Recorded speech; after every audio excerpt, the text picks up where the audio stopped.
Students, तो चलिए start करते हैं आज का अपना लेक्चर। और आज के लेक्चर में हम पढ़ने वाले हैं, जैसे कि आप जानते हैं पॉलिनोमियल्स के बारे में हम बात कर रहे हैं। तो उसी पॉलिनोमियल में एक जो मैंने आपको बताई थी लीनियर इक्वेशंस, ठीक है, वो लीनियर इक्वेशंस के बारे में आज हम बात करेंगे, ठीक है। और अगर डिटेल में जाएंगे, इसी स्टेप को आगे हम धीरे धीरे करेंगे। तो लीनियर इक्वेशन में हमेशा क्या होता है, पावर एक होती है। हमेशा याद रखना है आपको कि लीनियर इक्वेशन में वेरिएबल की जो पावर होती है हमेशा 1 होती है, उसको ही हम लीनियर इक्वेशन बोलते हैं। तो अगर मैं आपसे पूछूं इन वन वेरिएबल, अगर लीनियर इक्वेशन अपनी एक वेरिएबल की हो तो वो कुछ इस तरीके से दिखेगी, ax plus b is equal to 0 type से। मतलब एक x का उसमें टर्म होगा और एक कांस्टेंट होगा, ऐसे वो दिखेगी लीनियर इक्वेशन, ठीक है। जैसे कि for example 2x plus 3 is equals to 0, 4x minus 5 is equal to 0, ठीक है, 4x इज इक्वल्स टू 0, ठीक है, minus 3x plus 2 is equal to 0, minus 5x minus 7 is equal to 0।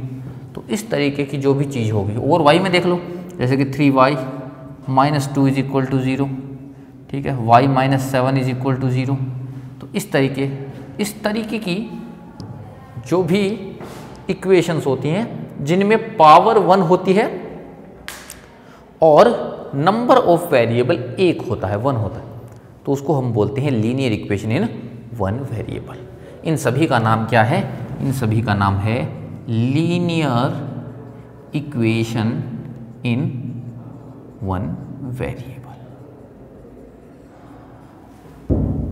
तो सबसे पहला क्वेश्चन आपसे पूछा जाता है, ठीक है, रूट्स और जीरोस ऑफ दिस इक्वेशन।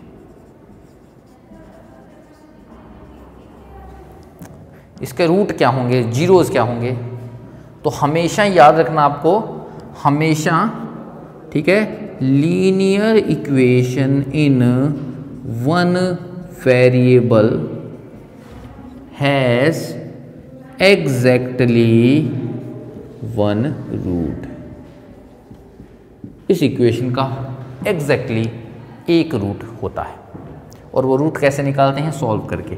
जैसे कि ax प्लस बी बराबर 0 था ना आपके पास, ax plus b is equals to 0। तो रूट निकालने का मतलब ये होता है कि आपको x एक जगह पे रखना है, बाकी सारी चीज़ों को एक तरफ कर देना है। तो सबसे पहले मैं क्या करूँगा, मैं इस x को यहाँ पे रखना चाहता हूँ, तो बाकी सभी को हम उधर भेजेंगे। और जब दूसरी साइड हम भेजते हैं तो आपको अच्छे से पता होगा, ये जो इनकी साइन जो होती है वो चेंज हो जाती है। जैसे कि फॉर एग्जांपल ये b इस साइड में प्लस का है, जब उधर जाएगा ये इक्वल्स टू के साइन के दूसरी तरफ जाएगा तो ये माइनस का बन जाएगा। तो यहाँ से हो जाएगा ax is equals to minus b, ठीक है।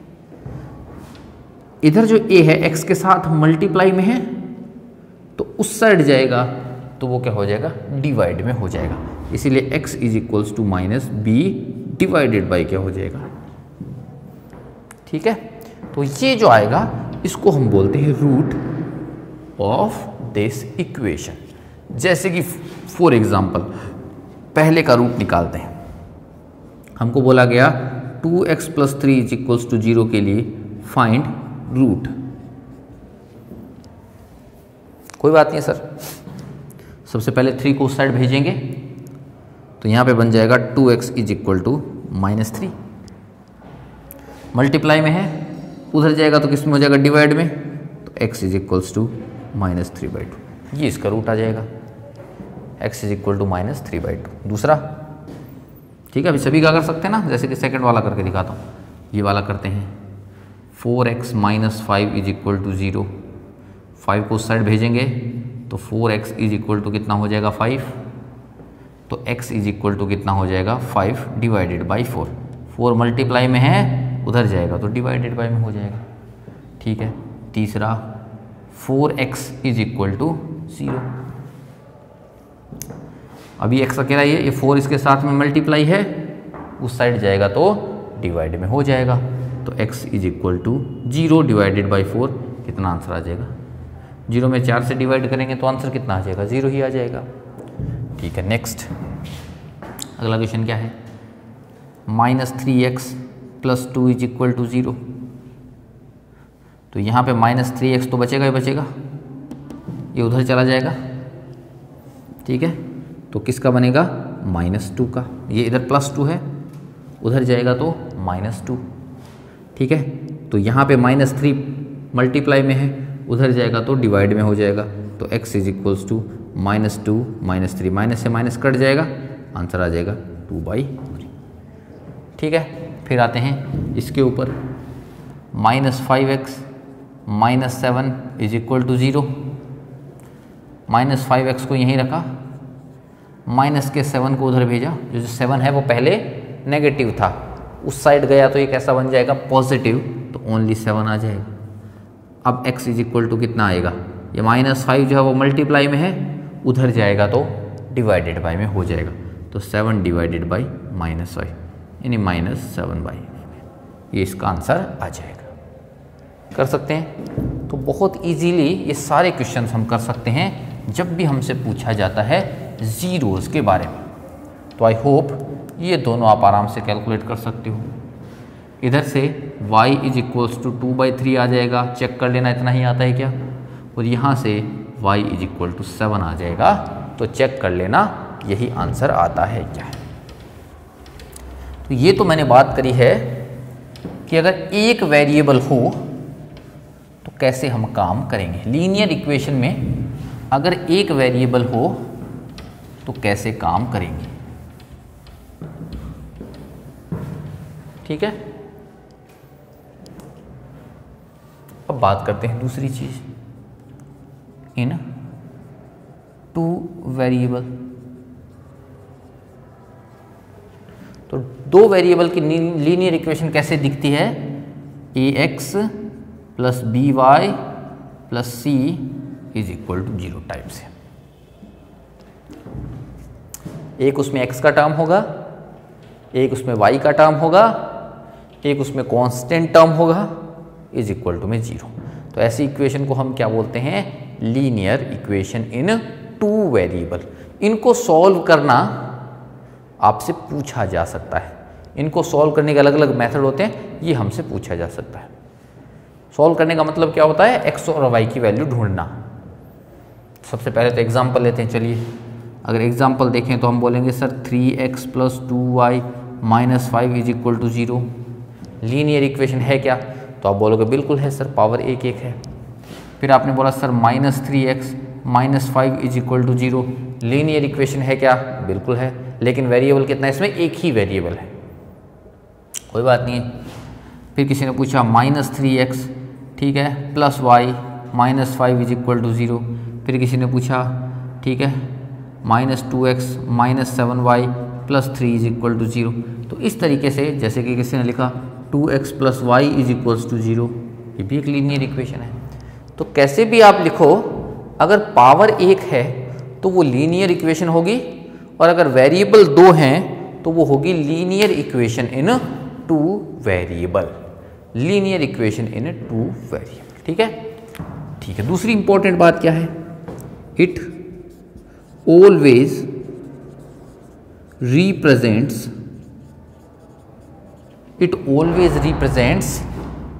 a straight line in a plane।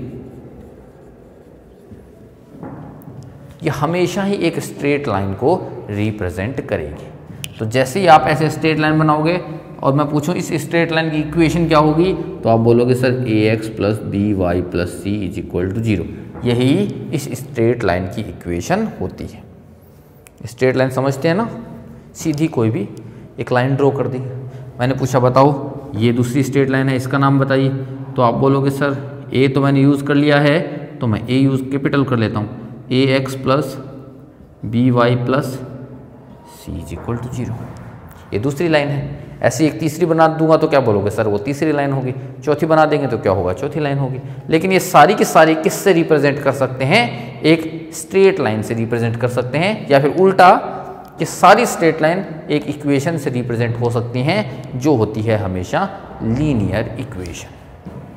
ठीक है ना, तो ये ध्यान रखना है कि क्या होती हैं लीनियर इक्वेशंस। तो शायद आपको पहचानने का तरीका आ गया होगा कि लीनियर इक्वेशन क्या होती हैं। ठीक है, दूसरी चीज़ क्या होती है, इसको सॉल्व कैसे करते हैं वो हमको सीखना है। तो हमेशा एक बात याद कर लेना, ठीक है, to solve n variables we need n equations। एक बात तो आपको हमेशा याद रखनी है, ठीक है। ये तो आज कल परसों जब आप 12th पास कर लोगे, जब आप 10th पास कर लोगे, जब आप 9th पास कर लोगे, 10 साल बाद ये बात हमेशा फिक्स रहेगी। क्या बात है, टू सॉल्व n वेरिएबल्स, ठीक है, वी नीड n इक्वेशंस। अगर आपको n वेरिएबल को सॉल्व करना है तो आपको n इक्वेशन की ज़रूरत पड़ेगी। अगर आपको एक वेरिएबल को सॉल्व करना है, वन वेरिएबल को सॉल्व करना है तो आपको वन इक्वेशन चाहिए। दो वेरिएबल्स को सॉल्व करना है तो दो इक्वेशन चाहिए। 5 वेरिएबल को सॉल्व करना है तो 5 इक्वेशंस हमको चाहिए। तो जितनी नंबर ऑफ वेरिएबल्स को सॉल्व करना होता है उतनी नंबर ऑफ इक्वेशंस आपको चाहिए होती हैं। ठीक है, तो हम क्या बात कर रहे हैं, हम क्या बोल रहे हैं, लीनियर इक्वेशन इन 2 वेरिएबल्स। तो हम जो बात कर रहे हैं पॉइंट वो 2 वेरिएबल्स के ऊपर है। तो अगर 2 वेरिएबल की इक्वेशन आपको सॉल्व करनी है तो आपको इक्वेशन कितनी चाहिए, कम से कम 2 इक्वेशन तो आपको चाहिए। तो जैसे ही मैंने बोला सॉल्व 2x + 3y - 5 = 0 एंड, भाई मैंने ऐसा पूछा ना कि सॉल्व करिए इसको, क्वेश्चन है मान लीजिए, आपको बोला गया इसको सॉल्व करिए। तो सॉल्व करने का मतलब क्या होता है, सॉल्व करने का ये मतलब होता है कि उस इक्वेशन में जिसको आप सॉल्व करना चाहते हो उसमें जितने भी वेरिएबल हैं उनकी वैल्यूज़ आपको बतानी होती है। जैसे कि यहाँ पे x और y 2 वेरिएबल हैं तो दोनों वेरिएबल्स की वैल्यू आपको बतानी होती है। ठीक है, दोनों वेरिएबल की वैल्यू बतानी है। परंतु अगर आपके पास एक इक्वेशन है और वेरिएबल x और y 2 हैं तो ये तो सॉल्व ही नहीं होंगे कभी भी, ये तो कभी भी सॉल्व नहीं होंगे, क्योंकि हमने पहले ही क्या बोला है कि n वेरिएबल्स को सॉल्व करने के लिए n इक्वेशंस की ज़रूरत पड़ती है। तो इसीलिए अगर सॉल्व करने को बोला है और आपके पास वेरिएबल 2 हैं तो एक दूसरी इक्वेशन भी इनको देनी पड़ेगी, और मान लेते हैं वो इक्वेशन है 3x + 2y - 5 = 0। ठीक है, तो ये 2 इक्वेशन आपको दे रखी हैं, दोनों के दोनों ही लीनियर इक्वेशन है एक वेरिएबल में। बट आपको बोला गया कि इन दोनों को सॉल्व करके मुझे ये बताइए x और y की वैल्यूज़ क्या आ सकती हैं, इनको कैसे सॉल्व करते हैं, वही मेथड्स मैं आपको सिखाने वाला हूँ, मेथड्स मैं आपको सिखाने वाला हूँ। ठीक है, तो अपना नया टॉपिक जो है वो क्या स्टार्ट हो जाएगा, सॉल्विंग लीनियर इक्वेशन इन 1 वेरिएबल, सॉरी इन 2 वेरिएबल। 1 वेरिएबल के सॉल्व करना आप सीख चुके हैं, अभी थोड़ी देर पहले मैंने आपको सिखाया है, वो होता है मेथड 1 वेरिएबल की इक्वेशंस को सॉल्व करने का। अभी हम किसका मेथड पढ़ रहे हैं, 2 इक्वेशंस को सॉल्व करने का मेथड पढ़ रहे हैं। ठीक है, मेथड में से कुछ नाम होते हैं, जैसे कि सबसे पहला मेथड जो आता है इसको बोलते हैं हम सब्स्टिट्यूशन मेथड। सब्स्टिट्यूट कर देना है, उस मेथड को हम बोलते हैं सब्स्टिट्यूशन मेथड। नाम याद रहे या ना रहे कोई दिक्कत नहीं होती है, आप बिना नाम याद करे ही सॉल्व कर सकते हो, उसमें कोई प्रॉब्लम नहीं है। तो जो भी आपको दो इक्वेशन दे रखी होती है, जैसे कि एक इक्वेशन दे रखी है 2x + 3y - 5 = 0, ये इक्वेशन नंबर 1 है मान लीजिए, और 3x + 2y - 5 = 0, ये दूसरी इक्वेशन। तो आपका काम क्या होता है, सब्स्टिट्यूशन में आप क्या काम करते हो, कहीं एक से आप y और x की वैल्यू निकालते हो, उठा के उसको दूसरी में रख देते हो। ठीक है, जैसे कि मान लीजिए इस इक्वेशन से मुझे वैल्यू निकालनी है। ठीक है, आप पहले तो मन ये बना लो, ये मन में सोच लो कि आप यहाँ से x की वैल्यू निकालोगे कि y की वैल्यू निकालोगे। आपको पहले तो क्या सोचना है कि आपको x की वैल्यू निकालनी है कि y की। वैसे तो फाइनल आंसर तो तभी होगा जब आप दोनों की वैल्यू ढूंढ लोगे, पर अभी के लिए आप सोच लीजिए कि x की वैल्यू निकालनी है कि y की वैल्यू निकालनी। चलिए हम यहाँ से y की वैल्यू उठाएंगे, यहाँ से हम y की वैल्यू उठाने वाले हैं। तो जिसकी भी वैल्यू आपको ढूंढनी है उसको एक तरफ रखना है, बाकी बचे हुए को दूसरी तरफ भेज देना है। तो 2x + 3y - 5 मेरे पास पहले से ही था, मुझे y इस साइड रखना है, बाकी सबको उधर भेज देना है। तो 2x तो रहेगा ही रहेगा, प्लस 3y रहेगा ही रहेगा। सबसे पहले इस 5 को भेजा तो ये उधर जाके 5 बन जाएगा, इधर माइनस का 5 है, उधर जाएगा तो ये प्लस का 5 बन जाएगा। y को मुझे रखना है तो मैंने 3y को एज इट इज रखा, 5 मेरा पहले से उधर था। मैंने क्या किया है, इस 2x को उधर भेजने की कोशिश करिए। 2x को उधर भेजा तो 2x यहाँ पे प्लस का है, उधर जाएगा तो किसका हो जाएगा, माइनस का 2x। ध्यान देना, जो प्लस में होता है वो माइनस में जाता है, जो मल्टीप्लाई में होता है वो डिवाइडेड बाय में जाता है। अब ये 3 जो है वो मल्टीप्लाई में है, ये किस में जाएगा, डिवाइडेड बाय में जाएगा। तो यहाँ से y = आ जाएगा 5 - 2x तो था ही, ये जो 3 मल्टीप्लाई वाला है वो सबके डिवाइड में चला जाएगा। तो ये हमने किसकी वैल्यू निकाल दी है, y की वैल्यू निकाल दी है। ठीक है, अभी आप देख सकते हो आंसर तो है नहीं है, क्योंकि y की वैल्यू तो फिक्स आनी चाहिए थी, ये तो x के टर्म्स में आ गई। अब हमने अभी तक किसका यूज़ किया है, आप ध्यान से देखोगे तो पता चलेगा, अब तक हमने इक्वेशन नंबर 1 का ही यूज़ किया है। अब हम क्या करते हैं, इक्वेशन नंबर 2 का यूज़ करते हैं। इक्वेशन नंबर 2 में y हमको पहले से ही पता है, तो ये जो y निकल के आया है उसको हम सब्स्टिट्यूट कर देंगे इक्वेशन नंबर 2 में। तो इसमें सब्स्टिट्यूट हमको y को करना पड़ेगा। तो जैसे ही y को हम इसमें सब्स्टिट्यूट करेंगे तो 3x तो अपने पास एज इट इज़ रहेगा ही रहेगा, प्लस जो y वाली वैल्यू है वो उठा के हम यहाँ पे रखेंगे। तो 2 तो एज इट इज़ रहेगा, ये y मैंने यहाँ पे रखा तो ये y है 5 - 2x डिवाइडेड बाई 3 - 5 = 0। तो ये अपने पास अभी तक की वैल्यू आ गई। तो हमने क्या किया, एक पहली इक्वेशन से ये y की वैल्यू हमने कैलकुलेट कर ली और उस y की वैल्यू को दूसरी इक्वेशन में सब्स्टिट्यूट पुट कर दिया। अब थोड़ा सा वो सॉल्व कर लेते हैं। तो 3x आपके पास रहेगा ही रहेगा, प्लस ये 2 अंदर मल्टीप्लाई होगा, तो 2 को 5 से मल्टीप्लाई किया तो कितना आ गया 10, माइनस ये 2 को इस 2x से मल्टीप्लाई किया तो मिल गया 4x, डिवाइडेड बाय में 3 तो था ही, और -5 हो गया = 0। ठीक है, क्या करते हैं अभी, अगर 3 आपके डिवाइडेड बाय में आ गया है तो सभी को हम 3 से मल्टीप्लाई कर देंगे, पूरी इक्वेशन को ही 3 से मल्टीप्लाई कर देंगे। तो इसको भी मैंने 3 से मल्टीप्लाई कर दिया, इसको भी मैंने 3 से मल्टीप्लाई कर दिया, इसको भी मैंने 3 से मल्टीप्लाई कर दिया, और इसको भी मैंने 3 से मल्टीप्लाई कर दिया। कोई भी इक्वेशन को अगर किसी कांस्टेंट से हम मल्टीप्लाई करते हैं तो कभी फ़र्क नहीं पड़ता है।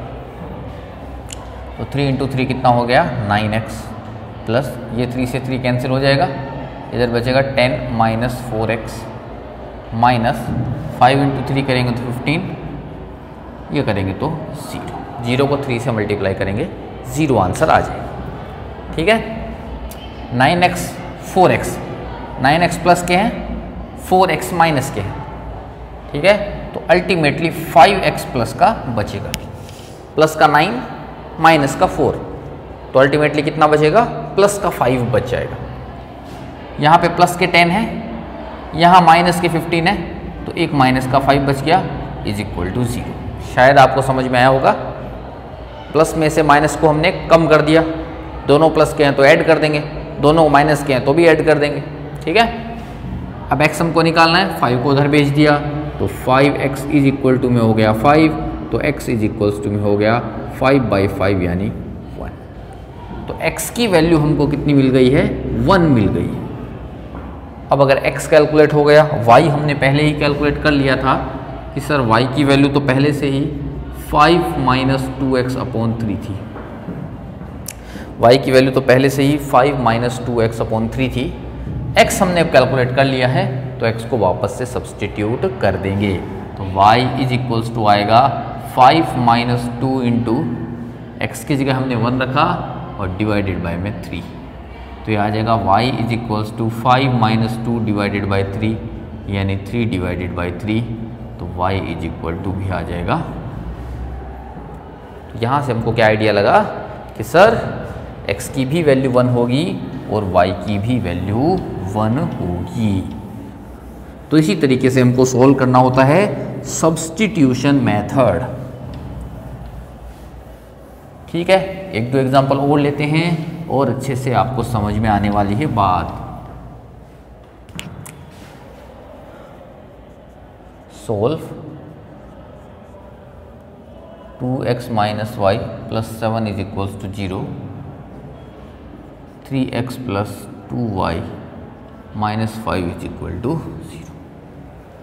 ये दोनों इक्वेशंस को, पहली बात तो ये कि इक्वेशंस दो हमको क्यों गिवन है, क्योंकि सर दो वेरिएबल को सॉल्व करने के लिए दो इक्वेशन की रिक्वायरमेंट रहेगी, वही दोनों इक्वेशंस आपने हमको दे रखी है। तो इसको मान लिया इक्वेशन नंबर 1, इसको मान लिया इक्वेशन नंबर 2। तो हमने बोला from equation number 1, equation number 1 क्या थी आपके पास, 2x - y + 7 is equal to 0। तो हमको यहाँ से क्या करना है, y की वैल्यू को निकालना है ताकि वो y की वैल्यू हम दूसरे वाले में रख पाएँ। तो y को मैं यहाँ रखता हूँ, बाकी सबको उधर भेजूँगा, तो माइनस का y यहाँ पे रहेगा इज इक्वल टू, पहले ये 2x यहाँ पे था, प्लस का उधर जाएगा तो माइनस का 2x बन जाएगा। हमेशा इससे पहले जो होता है वो उसका साइन होता है। कोई अगर मैं पूछूं y का साइन क्या है तो माइनस, 7 का साइन क्या है तो प्लस। ठीक है, 7 इधर था, उस साइड गया तो कितना मिल गया, -7। तो मैंने ओनली इस टर्म को यहाँ पे रखा है, इधर इसको भी उधर भेज दिया, इसको भी उधर भेज दिया, माइनस से सबको मल्टीप्लाई कर दिया, तो ये बन गया प्लस, ये बन गया प्लस का 2x, ये बन गया प्लस का 7। आई होप आपको समझ में आया होगा। ठीक है, तीनों को ही माइनस से मल्टीप्लाई कर दिया, तो y की वैल्यू हमको मिल गई। अब दूसरी इक्वेशन आपके पास क्या थी, इक्वेशन नंबर 2 आपके पास क्या थी, तो आप बोलोगे सर वो थी 3x + 2y - 5 is equal to 0। तो मैंने क्या किया, y को अब इसमें रख दिया, जो y हमने कैलकुलेट किया है वो यहाँ y की जगह पे हमने रख दिया। तो ऐसा करने से क्या बना, 3x + 2 × y, तो y की जगह पे आ गया 2x + 7 - 5 इज इक्वल टू 0। तो ये हो गया 3x प्लस 2 को 2 से मल्टीप्लाई किया तो 4x प्लस 2 को 7 से मल्टीप्लाई किया तो 14 - 5 इज इक्वल टू 0। 4 और 3 कितना हो गया, 7x।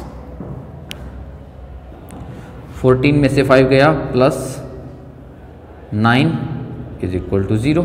सही कर रहा हूँ, 14 प्लस माइनस का 5 है, तो आंसर कितना आता है, हमेशा 9 आता है।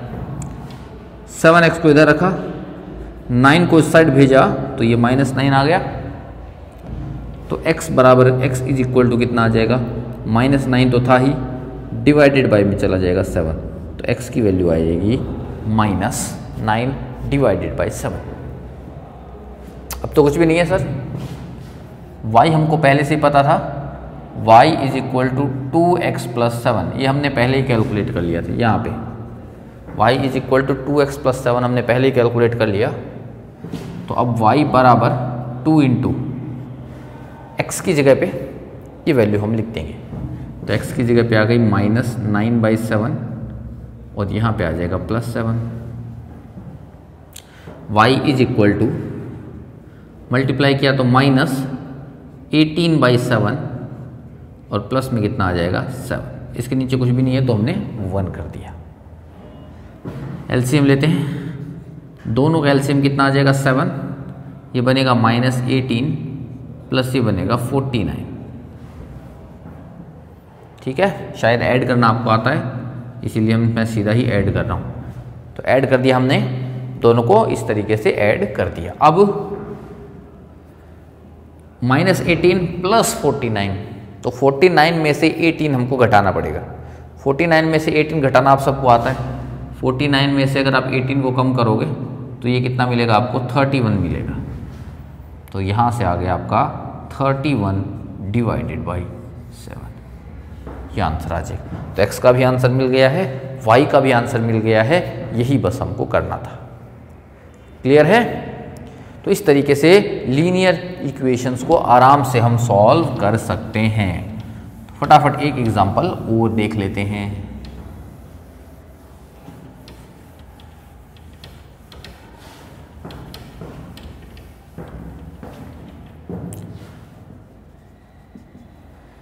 ठीक है, सॉल्व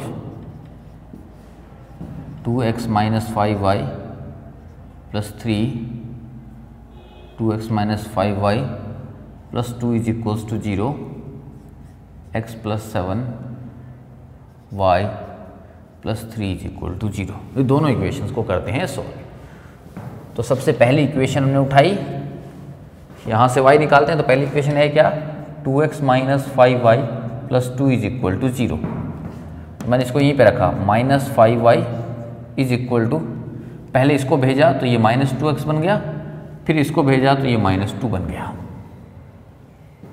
अब माइनस से सबको मल्टीप्लाई कर दिया, तीनों को ही। तो इसको माइनस से मल्टीप्लाई करूंगा तो 5y बन जाएगा, इसको माइनस से मल्टीप्लाई करूंगा तो +2x बन जाएगा, इसको माइनस से मल्टीप्लाई करूंगा तो +2 बन जाएगा। तो y इज इक्वल्स टू आ जाएगा 2x + 2 डिवाइडेड बाई 5। क्लियर है? अब इस y को कहाँ पे रख देना है, ये जो दूसरी इक्वेशन है यहाँ पे रख देना है। तो दूसरी इक्वेशन अपने पास थी x + 7y + 3 is equal to 0। हमने y उठा के रखा तो x तो बचेगा ही बचेगा, +7 इंटू y की जगह पे कितना आ जाएगा 2x + 2 बाई 5 और प्लस में 3 इज इक्वल टू 0। तो यहाँ से मिलेगा, ठीक है, x प्लस, सबसे पहले 7 से मल्टीप्लाई किया तो 7 इंटू 2 14x हो जाएगा, प्लस 7 को 2 से मल्टीप्लाई किया तो 14 हो जाएगा, डिवाइडेड बाय में 5 प्लस 3 इज इक्वल्स टू 0। तो इस 5 को हटाना चाहते हैं तो सभी में मैंने क्या किया, 5 से मल्टीप्लाई कर दिया, हर एक में 5 से मल्टीप्लाई कर दिया, सभी को मैंने 5 से मल्टीप्लाई कर दिया। इधर 5 से मल्टीप्लाई किया तो 5x हो गया, प्लस इधर ये 5 से 5 कट गया तो ये बन गया 14x + 14 और प्लस इसको 5 से मल्टीप्लाई किया तो 15 आ गया, इज इक्वल टू में 0 को 5 से मल्टीप्लाई किया तो 0 ही आ गया। तो यहाँ से 14 और 1 5 कितना हो गया, 19x हो गया, प्लस 14 प्लस 15 तो ये कितना हो गया 29 इज इक्वल टू 0। तो 19x इज इक्वल्स टू हो जाएगा 29, सॉरी ये प्लस का है ना, उधर जाएगा तो -29। तो यहाँ से x इज इक्वल्स टू हो जाएगा -29 डिवाइडेड बाई 19। तो ये आपका रहेगा x की वैल्यू। तो x की वैल्यू अगर एक बार मिल गई तो इस x की वैल्यू को वापस से यहाँ पे रख देंगे। तो y is equals to 2 into x की जगह पे मैंने कितना रखा, -29 डिवाइडेड बाई 19 और +2 डिवाइडेड बाई 5। यहाँ पे मैंने x की वैल्यू को रख दिया है। तो ये आंसर बन गया -29 इंटू 2 हो गया 58 डिवाइडेड बाई 19 +2 डिवाइडेड बाई 5। तो ये हो जाएगा y बराबर 19 एलसीएम ले लिया, इसके नीचे 1 करके 19 एलसीएम ले लिया तो 19 एलसीएम आ जाएगा। यहाँ बचेगा -58 प्लस ये बन जाएगा 38, 19 इंटू 2 38 हो जाएगा, और डिवाइडेड बाय में ये 5 तो है ही, तो ये 5 लिख दिया। तो यहाँ से आ जाएगा y इज इक्वल्स टू 58 में से 38 घटा दिया, 58 में से 38 घटाया, माइनस का बचेगा, कितना बचेगा सर 20 बचेगा। तो ये हो गया 20 डिवाइडेड बाई 19 इंटू 5, तो ये 5 को 4 टाइम से कट किया, तो ये हो गया -4/, तो y की वैल्यू कितनी आ गई है -4/19। तो इस तरीके से कर सकते हो, x की वैल्यू -29/19 और y की वैल्यू -4/19। ऐसे करके इस तरीके के क्वेश्चन सॉल्व कर सकते हो। यह है लीनियर इक्वेशन इन 2 वेरिएबल को सॉल्व करने का पहला मेथड। बाकी हम नेक्स्ट क्लास में करेंगे इसके बचे हुए और जो मेथड हैं वो। ठीक है, आज के लिए इतना काफ़ी है। Thank you.